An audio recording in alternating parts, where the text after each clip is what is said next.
तो हेलो नमस्कार दोस्तों, कैसे हैं आप सब। आशा करता हूँ आप सब बहुत अच्छे होंगे। एक बार मैं फिर से स्वागत करता हूँ अपने यूट्यूब चैनल बीपीएससी डिमिस्टिफाइड में। तो दोस्तों, कहानी अब तक ये थी कि आज़ाद हिंद फौज जो है सुभाष चंद्र बोस जी के नेतृत्व में बना दिया गया था। उसके साथ ही साथ कल का एक और महत्वपूर्ण टॉपिक हमने देखा था जो भारतीय राष्ट्रीय आंदोलन से एसोसिएटेड था, ठीक है ना। वो क्या था?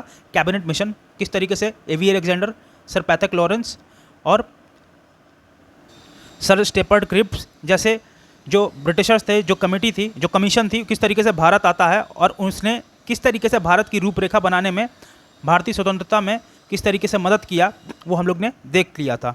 आज का जो टॉपिक है वो है कॉन्स्टिट्यूएंट असेंबली, ठीक है ना। कॉन्स्टिट्यूएंट असेंबली कहते हैं, कॉन्स्टिट्यूएंट असेंबली, ठीक है ना, 1946, ठीक है। तो दोस्तों, बिना फर्दर डिले किए हुए स्टार्ट करते हैं। लेकिन स्टार्ट करने से पहले दोस्तों प्लीज़ चैनल को लाइक, शेयर और सब्सक्राइब ज़रूर करें दोस्तों, क्योंकि उससे मुझे मोटिवेशन मिलता है और आपके लिए एक अच्छे वीडियोस, अच्छे कंटेंट आपके लिए तभी मैं ले आ भी पाता हूं दोस्तों। तो चलिए दोस्तों, बिना फर्दर डिले किए अपने घटना चक्र सीरीज़ की ये जो टॉपिक है कॉन्स्टिट्यूएंट असेंबली जो 1946 में हुआ था, उसे बिना फर्दर डिले किए हुए हम स्टार्ट करते हैं। ये क्या था? The first idea of constituent assembly was enshrined in Swaraj bill, ठीक है ना। जो पहला आइडिया था कॉन्स्टिट्यूएंट असेंबली का, वो कहाँ हम देखते हैं? स्वराज बिल में, जो कि 1895 में प्रपोज किया गया था। जिसे किसके द्वारा बनाया गया था? बाल गंगाधर तिलक, जिन्हें हम क्या कहते हैं? लोकमान्य भी कहते थे, उनके निर्देशानुसार बनाया गया था। 20वीं शताब्दी में गांधी जी ने पहली बार पॉइंट किया था किसकी तरफ? इस आइडिया की तरफ। व्हेन इन द ईयर 1922 उन्होंने क्या कहा था? That the Indian constitution should be made as per the Indian need, जो कि भारतीयों का जो संविधान बनना चाहिए वो भारतीयों के अनुरूप बनना चाहिए। जाहिर सी बात है भाई, भारत के लोग हैं तो भारत के अनुरूप ही बनना चाहिए। लेकिन ये कब भी ये आइडिया दिया? ये 1922 में आइडिया दिया था दोस्तों। मोतीलाल नेहरू 1924 में क्या करते हैं? डिमांड किए फॉर्मेशन ऑफ कॉन्स्टिट्यूएंट असेंबली की। किसने डिमांड की? ये भी याद रखिएगा। मोतीलाल नेहरू ने क्या किया था? डिमांड किया था क्या? फॉर्मेशन ऑफ कॉन्स्टिट्यूएंट असेंबली का फॉर्मेशन के लिए, ठीक है, ये याद रखिएगा। और ये आइडिया कब दिया गया था? 1922 में दिया गया था आइडिया। ये भी याद रखिएगा, ये भी आप लोग याद रखिएगा। आफ्टर दिस, इसके बाद एम एन रॉय ने ऑफिशियली प्रपोज क्या किया? इस डिमांड को प्रपोज किया। और जो बेसिक कॉन्सेप्ट था कॉन्स्टिट्यूएंट असेंबली का, वो प्रिपेयर किया गया किसके द्वारा? जवाहरलाल नेहरू के द्वारा किया गया। किसके द्वारा किया गया? जवाहरलाल नेहरू। जो क्या है, ये कह रहा है बेसिक कॉन्सेप्ट था किसका? कॉन्स्टिट्यूएंट असेंबली का जो बेसिक कॉन्सेप्ट था वो किसके द्वारा प्रिपेयर किया गया? वो किया गया जवाहरलाल नेहरू के द्वारा दोस्तों। किसके द्वारा? जवाहरलाल नेहरू के द्वारा बनाया गया दोस्तों, ठीक है। जो कांग्रेस ने फैजपुर सेशन में क्या किया था? दिसंबर 1936 में डिफाइन किया था आइडिया ऑफ कॉन्स्टिट्यूएंट असेंबली का, ठीक है ना। And also pointed out this importance, और उसका ये इंपॉर्टेंस भी बताया था। कॉन्स्टिट्यूएंट असेंबली जो थी वो फॉर्म्ड हुई on the recommendation of cabinet mission plan. जो कॉन्स्टिट्यूएंट असेंबली जो है वो बनी किसके अकॉर्डिंग? अकॉर्डिंग बनी दोस्तों, वो आपकी बनी कैबिनेट मिशन के प्लान के अकॉर्डिंग ही बनी दोस्तों, ये याद रखिएगा, ठीक है। कैबिनेट मिशन के अकॉर्डिंग बनी, कैबिनेट मिशन प्लान के अकॉर्डिंग बनी, ठीक है। ऑन 24 मार्च 1946, 24 मार्च 1946 को कैबिनेट मिशन था वो कब आया था? दिल्ली आया था ड्यूरिंग, ठीक है ना, during the announcement of this mission. इसके जो प्रेसिडेंट थे कौन? हम लोगों ने देखा था, पैथिक लॉरेंस थे। उन्होंने क्लियर ये बताया और उनका एम भी था कि of this mission to prepare a plan on formation of constituent assembly to make a constitution free India and make proper arrangement of the interim government for the Indians, ठीक है ना। उनका ये सोच था, उनका ये एम था, उनका ये ऑब्जेक्टिव था, किसका? मेरा नहीं, सर पैथिक लॉरेंस का। क्या कि उनका एक मिशन था कि वो प्रिपेयर करें एक प्लान, किस लिए? कि वो हम लोग क्या बना सकें? एक कॉन्स्टिट्यूएंट असेंबली बना सकें, भारतीय कॉन्स्टिट्यूएंट असेंबली को बना सकें, इसलिए, ठीक है ना। To make a constitution free of free India, एक संविधान बना सकें एक आज़ाद भारत के लिए, ठीक है ना। And to make a proper arrangement of an interim government for an Indians, ठीक है ना, और एक अंतरिम सरकार भी बना सकें भारतीय, उसके लिए ये इनका एम था। किसका? सर पैथिक लॉरेंस का। As per the cabinet mission plan for the formation of constituent assembly, each provinces were given the number of seats in the proportion of 1 seat of every 10 lakh, ठीक है ना। हर एक seat पे 10 लाख का population को क्या किया गया? बांटा गया पॉपुलेशन के हिसाब से, ठीक है ना, प्रपोर्शन। 3 वोटर ग्रुप का बनाया गया, जनरल, मुस्लिम और सिख। केवल कहाँ पे? पंजाब में। इलेक्शन हुआ 296 सीट पे और कॉन्स्टिट्यूएंट असेंबली का, ठीक है ना। और ये कहाँ हुआ? Were held in the provinces, जो प्रांतीय थे उनमें ये क्या हुआ? ये जो आपका जो इलेक्शन है वो हेल्ड हुआ 296 सीट का, ठीक है ना, जितने भी प्रांत हैं उसमें, ठीक है ना, ऑन जुलाई 1946।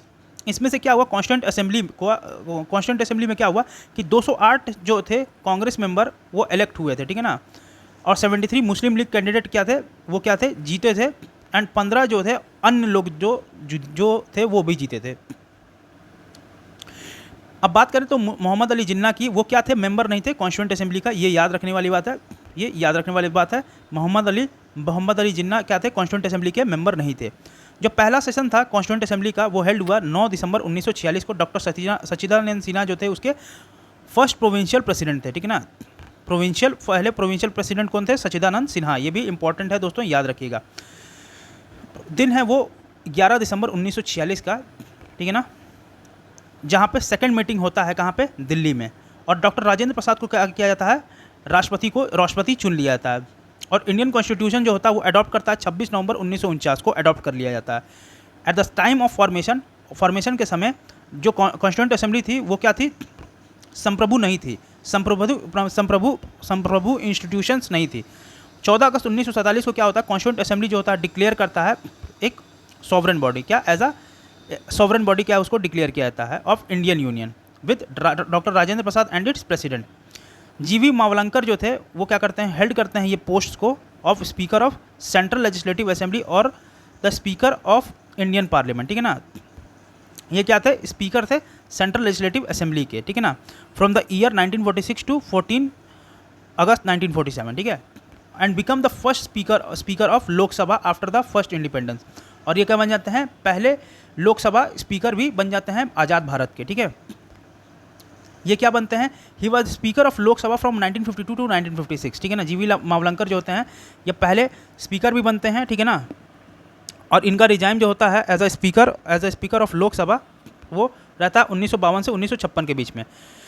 ये जो थे स्पीकर थे बॉम्बे लेजिस्लेटिव असेंबली के भी ईयर 1937 टू 1946, याद रखने की बात है दोस्तों, जो कि एग्जामिनेशन प्रोस्पेक्टिव से बहुत इंपॉर्टेंट भी है, ठीक है।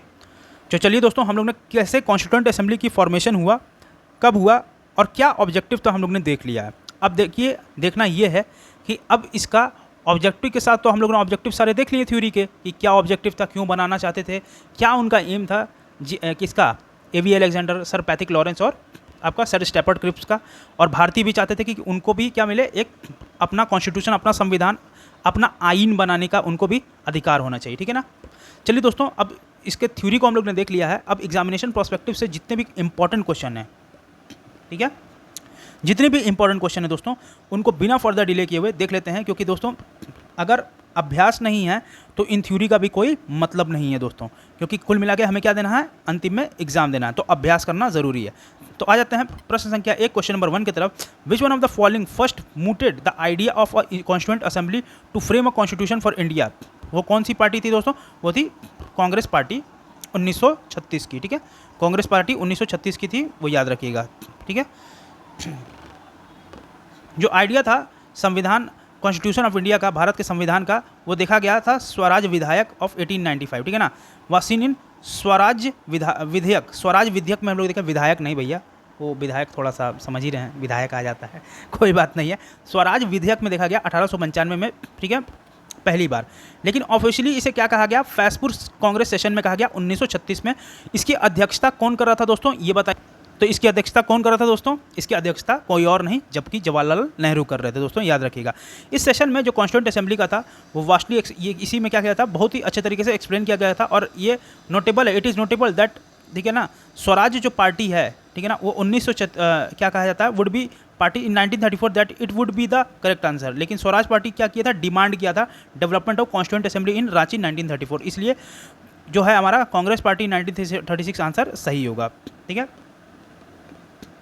प्रश्न संख्या 2 क्वेश्चन नंबर 2 की तरफ आ जाते हैं। जो कॉन्स्टिट्यूएंट असेंबली था, ठीक है ना, संविधान सभा जो था, that formed India's constitution was setup, वो कब हुआ था दोस्तों, under the cabinet mission plan के अंतर्गत हुआ था दोस्तों। प्रश्न संख्या 3 क्वेश्चन नंबर 3 की तरफ आ जाते हैं। कौन सा जो है आइडिया दिया था, किसका आइडिया दिया था संविधान सभा का भारत के लिए, किसने दिया था, कैबिनेट मिशन प्लान ने दिया था दोस्तों, कैबिनेट मिशन प्लान ने। प्रश्न संख्या 4 क्वेश्चन नंबर 4, जो कैबिनेट मिशन प्लान है जहाँ टोटल नंबर ऑफ सीट जो है अलॉट किया गया ईच प्रोविंसेस को कॉन्स्टिट्यूएंट असेंबली में, वो रफली कितने रेशियो में था, एक रिप्रेजेंटेटिव पे कितना पॉपुलेशन था, हमने अभी देखा है, वो 10 लाख था दोस्तों, 10 लाख था, ठीक है। और किस में विभाजित थे, किस में विभाजित थे, जनरल, मुस्लिम और सिख। ये किस प्रोविंस में, पंजाब प्रोविंस में था दोस्तों, ये भी याद रखिएगा, केवल पंजाब प्रोविंस में कम्युनल बेसिस पे था, ठीक है ना। प्रश्न संख्या 5 क्वेश्चन नंबर 5, जो पहला सेशन था कॉन्स्टिट्यूंट असेंबली का वो हेल्ड हुआ कब, वो हुआ था 9 अगस्त 1946 को दोस्तों। कहाँ हुआ था दोस्तों, ठीक है ना। और उसी समय क्या किया गया था, राजेंद्र प्रसाद को क्या बनाया गया था, इलेक्ट किया गया था एज अ प्रेसिडेंट, ठीक है ना, एज अ प्रेसिडेंट बनाया गया था, और ये हुआ था दिल्ली में दोस्तों।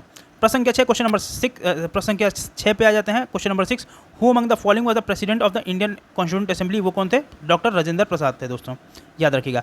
प्रश्न संख्या 7 क्वेश्चन नंबर 7, जो पहला प्रेसिडेंट था सॉवरेन कॉन्स्टिट्यूंट असेंबली का जिसे डोमिनियन इंडिया मिला था, for the dominion of India, किसको मिला था दोस्तों, ये आपको मिला था, किसको, सबसे पहले डोमिनियन इंडिया के मतलब कहते हैं ना सॉवरेन, संप्रभु जो राष्ट्रपति थे वो कौन थे दोस्तों, ठीक है ना, वो कौन थे, आपके राजेंद्र प्रसाद थे। और लेकिन सबसे पहले किसको बनाया गया था दोस्तों, वो बनाया गया था डॉक्टर सच्चिदानंद सिन्हा को बनाया गया था, डॉक्टर सच्चिदानंद सिन्हा को। इसीलिए इनको क्या बोला जाता है, the first president of sovereign constituent assembly. संप्रभु देश के ये पहले राष्ट्रपति थे, कौन, राजेंद्र प्रसाद बाबू, ठीक है ना, राजेंद्र बाबू थे, ठीक है। कब बोलते हैं, 14 अगस्त 1947 को डिक्लेयर किया गया सॉवरेन, ठीक है ना। और राजेंद्र प्रसाद को क्या किया गया, प्रेसिडेंट इलेक्ट किया गया कॉन्स्टिट्यूंट असेंबली का, ठीक है। प्रश्न संख्या 8 क्वेश्चन नंबर 8, कौन सा स्टेटमेंट करेक्ट है, तो कौन सा स्टेटमेंट करेक्ट है, जो कॉन्स्टिट्यूंट असेंबली था भारत का वो इलेक्ट हुआ था provincial assemblies in the year of 1946, यही सही है दोस्तों, यही सही है, ठीक है। आ जाते हैं प्रश्न संख्या 9 क्वेश्चन नंबर 9 की तरफ। सच्चिदानंद सिन्हा जो थे एसोसिएटेड थे किससे दोस्तों, वो एसोसिएटेड थे क्विट इंडिया मूवमेंट से, ठीक है ना। इनको बनाया गया था, टेम्पररी प्रेसिडेंट बनाया गया था पहला सेशन का कॉन्स्टिट्यूंट असेंबली 9 दिसंबर 1946 का।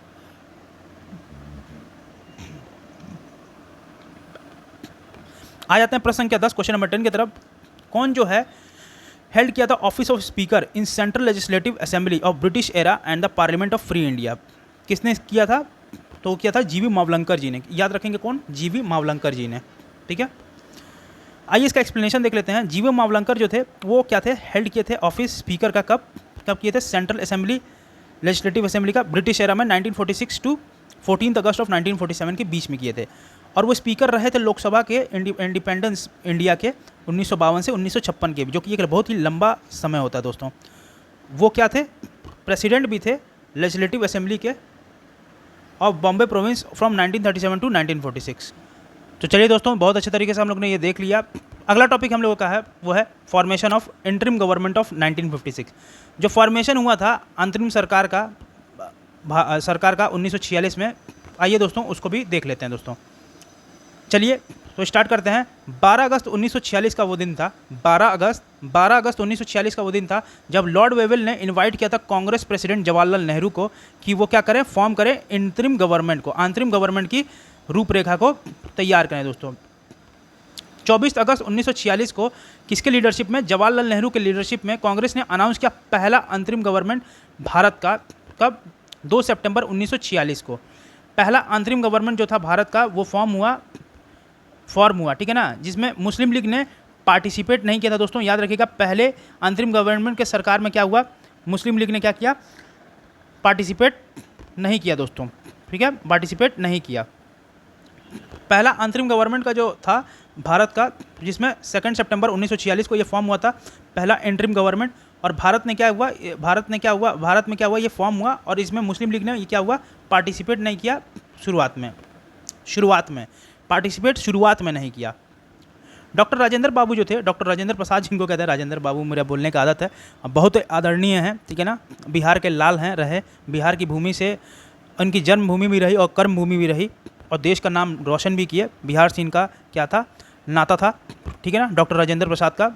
ये क्या थे, ये मिनिस्टर थे, कहाँ के, ये क्या थे, मिनिस्टर ऑफ एग्रीकल्चर और फूड के क्या थे, एग्रीकल्चर मिनिस्टर थे इन एंटरिम गवर्नमेंट। बलदेव सिंह जो थे वो डिफेंस मिनिस्टर थे। फॉरेन एंड कॉमनवेल्थ अफेयर के जो था वो कौन देखता था, जवाहरलाल नेहरू के द्वारा देखा जाता था इस एंटरिम गवर्नमेंट में। अरुणा असफ अली की बात करें, इन्होंने क्या किया, ये पहली रेल और ट्रांसपोर्ट मिनिस्ट्री भी थी इनके हाथ में in the interim government of 1946। Muslim league जो थे उन्होंने रिपीट किया रिक्वेस्ट किसका, लॉर्ड वेवेल का, और उन्होंने क्या किया, ज्वाइन किया एंटरिम गवर्नमेंट इन 1946 में क्या हुआ, ज्वाइन कर लिया। अक्टूबर 1946 का वो दिन था जब 5 मेंबर जो थे लीग के उन्होंने ज्वाइन किया एंटरिम गवर्नमेंट को, ठीक है ना। साथ ही साथ लियाकत अली क्या थे, लियाकत अली क्या थे, फाइनेंस मिनिस्टर ही थे, ठीक है ना। फाइनेंस मिनिस्ट्री उनके हाथ में था, फाइनेंस मिनिस्ट्री उनके हाथ में था, जिन्होंने बजट रिप्रेजेंटेशन किया था और इम्पोज किया था several taxes on businessman and industrialist, ठीक है। साथ ही साथ अबुल कलाम आज़ाद जो थे वो क्या थे, ये मेंबर नहीं थे कहाँ के, एंटरिम गवर्नमेंट के, इसमें मेंबर नहीं थे दोस्तों। जो अंतरिम सरकार था, एंटरिम गवर्नमेंट था, जिसमें 12 कांग्रेस मिनिस्टर जो थे, इसमें जवाहरलाल नेहरू, सरदार वल्लभ भाई पटेल, डॉक्टर राजेंद्र प्रसाद, अरुणा असफ अली, सी राजा गोपालाचारी, शरत चंद्र बोस, डॉक्टर जॉन मथाई, सरदार बलदेव सिंह, सर सफ़त अहमद खान, जगजीवन राम, सैयद अली ज़हीर और CH भाभा जैसे जो दिग्गज नेता थे और मिनिस्टर्स थे जो, और ये क्या थे, ये कांग्रेस के बहुत ही बड़े मिनिस्टर्स थे जी, 12 के 12 नाम हैं, ये अपने आप में क्या थे, बहुत ही सम्मानीय और बहुत ही उच्च कोटि के क्या कहते हैं, विद्वान लोग थे, ठीक है ना। ये कांग्रेस मिनिस्टर्स थे दोस्तों, ठीक है। 3 ऑफ दिस जो थे, जिसमें से 3 में थे, 12 में से 3 लोग थे, उनको रिमूव कर दिया गया जब ये मुस्लिम लीग ज्वाइन किए इंतरिम गवर्नमेंट को, ठीक है ना। वो कौन थे, सैयद अली ज़हीर थे, शहरत चंद्र बोस थे और सर सफ़त अहमद थे, ठीक है ना। कृषक प्रजा पार्टी की बात करें, ये क्या की, लीडरशिप दी फजल हक को और ज्वाइन किए, हाथ मिला लिया किससे, मुस्लिम लीग से, और उन्होंने क्या एक कोलिशन जीता, ठीक है ना, ज्वाइन किया कोलिशन को, क्या किया, जीता इलेक्शन कहाँ पे, बंगाल में, और cabinet of Muslim league form हुआ कब, बंगाल में, और रूल किया 14 अगस्त 1947 तक। साथ ही साथ उसी क्रमानुसार SS सुहरावर्दी जो थे चीफ मिनिस्टर थे, CM थे, 16 अगस्त 1906, ठीक है ना, चीफ मिनिस्टर थे, ठीक है ना। SS सुहरावर्दी जो थे वो क्या थे, चीफ मिनिस्टर थे। 16 अगस्त 1946 को क्या हुआ, उन्होंने क्या डिसाइड किया, डायरेक्ट एक्शन डे। किसने डिसाइड किया, कांग्रेस ने डिसाइड किया नहीं, मुस्लिम लीग ने डिसाइड किया। अब ये क्या करेंगे, डायरेक्ट एक्शन डे करेंगे।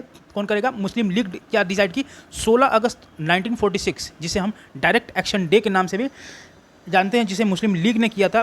दोस्तों इस डायरेक्ट एक्शन डे को बताते हैं लोग ना कि इस तरीके का राइट था, इस तरीके के लोगों के अंदर कहते हैं ना वो पागलपन था कि खून की नदियाँ बह गई थी एक तरीके से।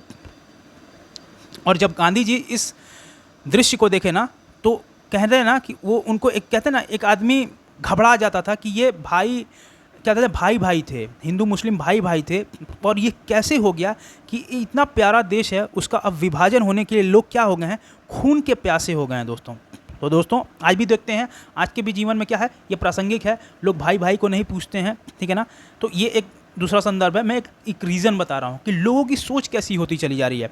तब का सोच क्या था, एक क्या चाहिए था, आज़ाद पाकिस्तान चाहिए था उनको, और इसी के लिए इनकी सारी की सारी क्या हो रही थी, जितनी भी नाकामी ये फेस कर रहे थे, कौन, मुस्लिम लीग नाकामी फेस कर रही थी। हर बार क्या हो रहा था, इनके हर डिमांड को खारिज कर दिया जा रहा था दोस्तों। इसी वजह से क्या हो रहा था, ये दिक्कत, ये प्रॉब्लम, ये सारे फेस कर रहे थे, कौन, मुस्लिम लीग। 16 अगस्त 1946 को डिसाइड होता है क्या, डायरेक्ट एक्शन डे मुस्लिम लीग के द्वारा।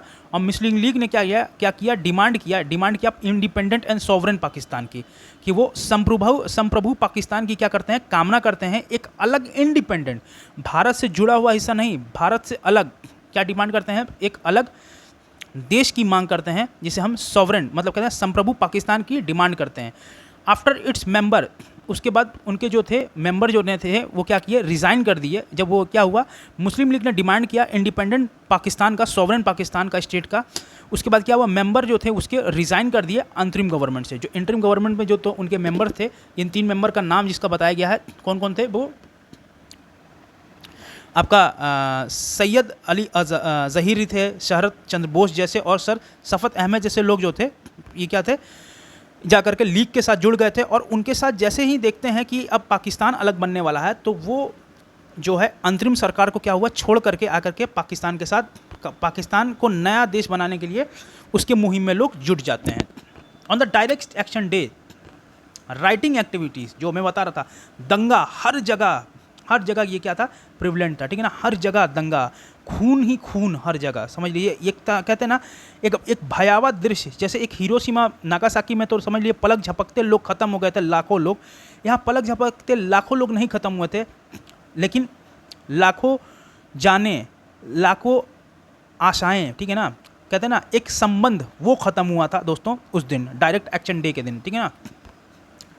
It was shown that violence that Hindu and Muslim couldn't live together in one country, की अब भारत में हिंदू और मुसलमान अब एक साथ नहीं रह सकते हैं, इनका ये कहना था। उस दिन ये देखा गया, ठीक है। फिर भी हमारे देश में अभी भी हम हिंदू और मुस्लिम और भी भाई जो हैं उनके साथ हम लोग प्यार मोहब्बत से रहते हैं, ठीक है ना, और रहना भी चाहिए दोस्तों। देखिए ये देश सबका है और सबको रहने का अधिकार भी है, ठीक है ना। चलिए तो आगे देखते हैं क्या नोआखली, ये क्या था, मेन सेंटर का था इस एक्टिविटीज़ का। जो डायरेक्ट एक्शन डे हुआ था उस समय क्या हुआ था, नोआखली जो था, नोआखली जो जगह था वो मेन सेंटर था, वो मेन जगह था किस चीज़ का, इस एक्टिविटीज़ का मेन जगह था दोस्तों। तो दोस्तों ठीक है ना, तो दोस्तों हम लोग ने बहुत ही अच्छे तरीके से देख लिया formation of interim government. Interim government बनने के लिए जो फॉर्मेशन हुआ था भारत में, उनका अंतरिम सरकार बनाने का, ठीक है ना, कैबिनेट कहते हैं कॉन्स्टिट्यूएंट असेंबली उनका बनाने का, ठीक है ना। उसके वजह से क्या हुआ, रीज़न हम लोगों ने देख लिया, उसका क्या अंतिम रिजल्ट हुआ, डायरेक्ट एक्शन डे जैसा भयावह दृश्य पूरे देश को सहना पड़ा और भारत दो हिस्सों में विभाजित हो गया, एक संप्रभु पाकिस्तान और एक संप्रभु भारत, ठीक है दोस्तों। तो बहुत अच्छी तरीके से हम लोग ने इसके थ्योरीज़ को कवर कर लिया है दोस्तों। आज अब इसके आ जाते हैं प्रश्न पे आ जाते हैं दोस्तों, क्योंकि बिना प्रश्न के, बिना अभ्यास के कोई भी पढ़ना सब बेकार है दोस्तों, ठीक है। आ जाते हैं प्रश्न संख्या 1, क्वेश्चन नंबर 1 की तरफ। Who headed the interim government formed in the year 1946, वो कौन थे दोस्तों, सर जवाहरलाल नेहरू थे दोस्तों। After accepting the last offer propose by the viceroy Lord Wavell formally invited Congress president Jawaharlal Nehru to form a government. ये पहला एंट्रीम क्या था, भारतीय अंतरिम गवर्नमेंट था under the leadership of Nehru, जिन्होंने अनाउंस किया था 24 अगस्त 1946 को, और ऑफिशिएटेड थे 2 सितंबर 1946 को, जिसमें मुस्लिम लीग ने क्या किया था, पार्टिसिपेट्स इनिशियली नहीं लिया था, याद रखेंगे। प्रश्न संख्या 2, क्वेश्चन नंबर 2 की तरफ आ जाते हैं। किसके लीडरशिप में, in the leadership of the Pandit Jawaharlal Nehru, interim government कब फाउंड हुआ दोस्तों, हुआ ये सितंबर 1946 में, ये याद रखिएगा। प्रश्न संख्या 3, क्वेश्चन नंबर 3 की तरफ आ जाते हैं। जब अंतरिम गवर्नमेंट फॉर्म हुआ अंडर द जवाहरलाल नेहरू, वो कब हुआ था दोस्तों, वो हुआ था सितंबर 1946 में दोस्तों। अंतरिम गवर्नमेंट जो बना था जवाहरलाल नेहरू का, ये फॉर्म हुआ था 2 सितंबर 1946 का, ये याद रखिएगा दोस्तों, ठीक है। ये बहुत इंपॉर्टेंट क्वेश्चन है बिहार पीसीएस के पॉइंट ऑफ व्यू से। प्रश्न संख्या 4, क्वेश्चन नंबर 4, क्योंकि डायरेक्ट आ जाता है डेट, और क्या डेट के साथ क्या, डेट के साथ ईयर भी आ जाता है, तो दोस्तों ईयर तो आदमी आइडेंटिफाई कर लेता है, लेकिन डेट में क्या होता है, स्पेसिफिकेशन नहीं होने की वजह से आदमी क्वेश्चन गलत कर देता है। आ जाते हैं प्रश्न संख्या 4, क्वेश्चन नंबर 4 की तरफ। कौन सा पोर्टफोलियो था जो डॉक्टर राजेंद्र प्रसाद ने आंतरिक गवर्नमेंट के समय फॉर्म किया था इन द ईयर 1946, उनका क्या पोर्टफोलियो था, फूड एंड एग्रीकल्चर उनका क्या था, पोर्टफोलियो था, ठीक है। और डिफेंस मिनिस्ट्री किसके पास था, बलदेव सिंह जी के पास था, और डिपार्टमेंट जो रिलेटेड था कॉमनवेल्थ जो किसके साथ था, वो जवाहरलाल नेहरू के साथ था। प्रश्न संख्या 5, क्वेश्चन नंबर 5 की तरफ आ जाते हैं। जो अंतरिम गवर्नमेंट है 1946 का, जो कि हेल्ड हुआ रेलवेज के पोर्टफोलियोज के साथ, रेलवे पोर्टफोलियो किसके अंतर्गत आता था दोस्तों, वो आता था अरुणा असफ अली के साथ दोस्तों, अरुणा असफ अली, याद है ना दोस्तों, याद होगा कि ये रेडियो, जब क्विट इंडिया मूवमेंट चल रहा था तो रेडियो के संचार जब हो रहा था ना, जब सारे मेन लीडर्स जेल के अंदर थे, तो ये मतलब अरुणा अशोक अली जो थी, लीडर थी हमारी, वो और राम मनोहर लोहिया जो ब्रॉडकास्ट किए थे, एक कहते हैं ना एक छुपा हुआ रेडियो चला रहे थे, एक तरीके से रेडियो की मुहिम चल रही थी, ठीक है ना। रेडियो के द्वारा लोगों के बीच में देशभक्ति की भावना, पेट्रियोटिज्म की भावना फैला रहे थे ये दोनों जने, ठीक है। आ जाते हैं प्रश्न संख्या 6, क्वेश्चन नंबर 6 की तरफ। When the Indian Muslim League was inducted into interim government 1946, Liaquat Ali Khan was assigned the portfolio of, किसका बनाया गया था, लियाकत अली को फाइनेंस मिनिस्टर का इनको दिया गया था पोर्टफोलियो, ठीक है दोस्तों। चलिए प्रश्न संख्या 7, क्वेश्चन नंबर 7 की तरफ आ जाते हैं। Who among the following was the finance minister in Nehru interim government in 1946, वो कौन थे, लियाकत अली खान, अभी हम लोग ने देखा दोस्तों, ठीक है। प्रश्न संख्या 8, क्वेश्चन नंबर 8, कौन जो थे वो मेंबर नहीं थे, not a member of interim government, interim government के कौन मेंबर नहीं थे दोस्तों, तो वो कौन थे, अली ज़हीर थे, अंतिम में थे, लेकिन इनको क्या हुआ, बाद में निकाल देगा, जब ये डायरेक्ट एक्शन डे और जब पाकिस्तान अपना खुद बनने वाला था इंडिपेंडेंट, तब उस समय ये निकल गए। उस समय कौन मेंबर नहीं था इंटरिम गवर्नमेंट का, वो कौन नहीं थे, हमारे भीमराव अंबेडकर जी नहीं थे, ठीक है ना, ठीक है। प्रश्न संख्या 9, question number 9, who among the following was not minister in the interim government, जो कि फॉर्म हुआ था 2 सितंबर 1946 को। कौन नहीं था दोस्तों? कौन नहीं था? लियाकत अली खान जो थे। कौन मेंबर नहीं था एंट्रीम गवर्नमेंट का जब फॉर्म हुआ था 2 सितंबर 1946 को? वो कौन थे? तो कौन थे दोस्तों? वो थे आपके अब्दुल कलाम आज़ाद नहीं थे दोस्तों। ठीक है, आ जाते हैं प्रश्न के 10 क्वेश्चन नंबर 10 की तरफ। जो मुस्लिम लीग था वो फॉर्म हुआ था गवर्नमेंट रूल आफ्टर 1946 इलेक्शन। वो कौन सा बना था? बंगाल बना था दोस्तों, बंगाल, ये याद रखिएगा। आ जाते हैं अगले क्वेश्चन, क्वेश्चन नंबर 11 प्रश्न के 11 पे। जो मुस्लिम लीग था उसने ऑब्जर्व किया था डायरेक्ट एक्शन डे, ये कब हुआ था दोस्तों? ये हुआ था 16 अगस्त 1946 को। इसके एक्सप्लेनेशन को पढ़ लेते हैं।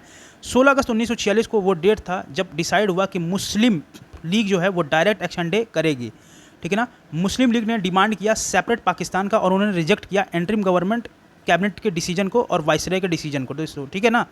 उसी दिन क्या हुआ, सारे देश में क्या हुआ, वो दंगा भड़क गया पूरे तरीके से। ठीक है ना। और वो क्या चाहते थे, शो करना चाहते थे कि हिंदू मुस्लिम एक इस देश के अंदर एक साथ अब नहीं रह सकते हैं। ठीक है ना। ड्यूरिंग द एक्शन नोआखली जो था वो उसका क्या था, मेन सेंटर था दोस्तों, मेन सेंटर था। तो दोस्तों यही था जो डायरेक्ट एक्शन डे हुआ। ठीक है ना। इंटरिम गवर्नमेंट बनाने के बाद किस तरीके से पाकिस्तान अलग हुआ हमारे देश से, जो कि अलग हो गया हम लोगों के देश से। ठीक है ना। और वो क्या बन गया, एक संप्रभु राष्ट्र बन गया। तो दोस्तों यही था कहानी अब तक का, जो पार्टीशन ऑफ इंडिया, इंडिपेंडेंस का जो पार्ट था हम लोग ने देख लिया है। अगला जो पार्ट है, अगले जो टॉपिक है वो है पार्टीशन ऑफ इंडिया, जब किस तरीके से भारत का विभाजन हो जाता है और कैसे हमें स्वतंत्रता मिल जाती है। और 1-2 टॉपिक और बचे हैं दोस्तों। तो दोस्तों ये हमारी घटना चक्र की सीरीज़ थी। ठीक है। कल इसका लास्ट डे रहेगा दोस्तों, कल या परसों इसको कल वाइंड अप हो जाएंगे। ठीक है ना। और बहुत ही अच्छे तरीके से और आप लोगों के सहयोग की वजह से आप लोग में से बहुत से सारे बच्चे इतने ज़्यादा अटेंटिव हैं कि वो सारे वीडियोस को देखते हैं। और मैं उनका तहे दिल से शुक्रिया करता हूँ, उनके लिए करता हूँ। और उनको भी अपना शुक्रिया इसलिए करना चाहिए कि वो बच्चे ही सीरियस हैं जो पूरे के पूरे वीडियोज़ को देखते हैं।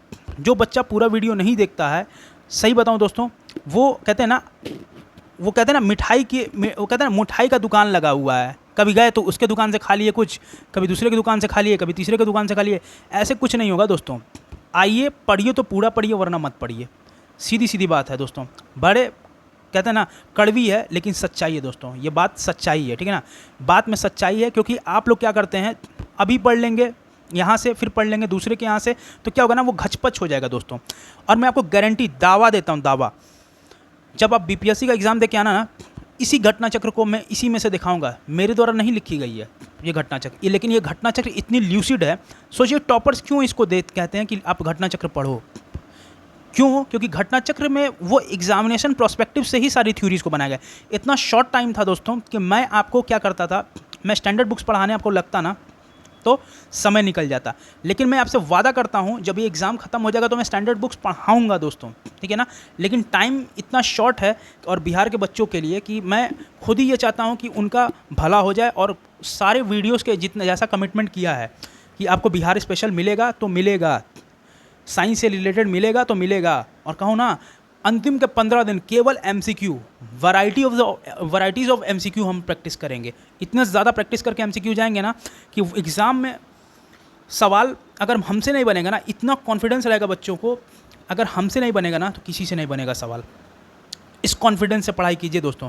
अगर मैंने आपको ये पढ़ाया है घटना चक्र की सीरीज़, तो आप खुद सोचिए, अगर आपको पढ़ाया है तो आप क्या अपने दिल पे हाथ रख के कसम खा सकते हैं, सर जो आपने पढ़ाया है ना, वो उससे कुछ भी आ जाए ना कि मेरा गलत नहीं होगा। अगर जो बच्चा अपने दिल पे हाथ रख के कसम खाता है कि सर जो आपने पढ़ाया है उसी से आएगा, और मैं अगर उससे आएगा, उसी में से आएगा कि नहीं आएगा आई डोंट नो, आएगा लेकिन उसी से, मैं ये भी जानता हूँ।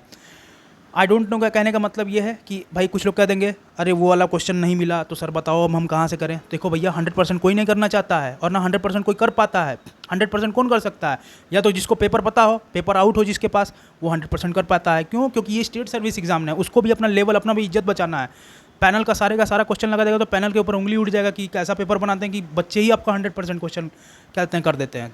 तो वो भी अपना उस तरीके से हाइक बनाता है।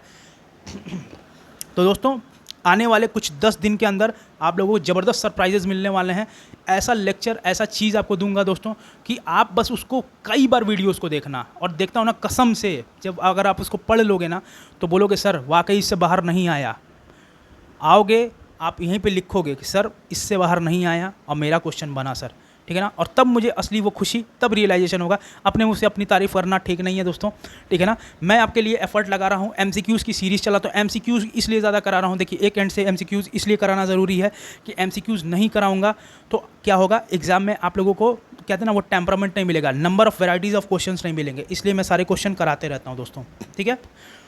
और साथ ही साथ दोस्तों देखिए, इसकी जो सीरीज़ है घटना चक्र की, कल या परसों में हिस्ट्री ख़त्म हो जाएगा। अगर आपको कौन सा अगला घटना चक्र की सीरीज़ चाहिए वो बताइए। बिहार की घटना चक्र की सीरीज़ चाहते हो तो वो बताओ, पॉलिटी चाहते हो वो बताओ, साइंस चाहिए तो वो बताओ। मुझे कमेंट सेक्शन में आप सभी के कमेंट का इंतज़ार रहेगा दोस्तों, और उसके जिसका मेजॉरिटी ऑफ कमेंट रहेगा उसके हिसाब से मैं सब्जेक्ट उठा लूँगा।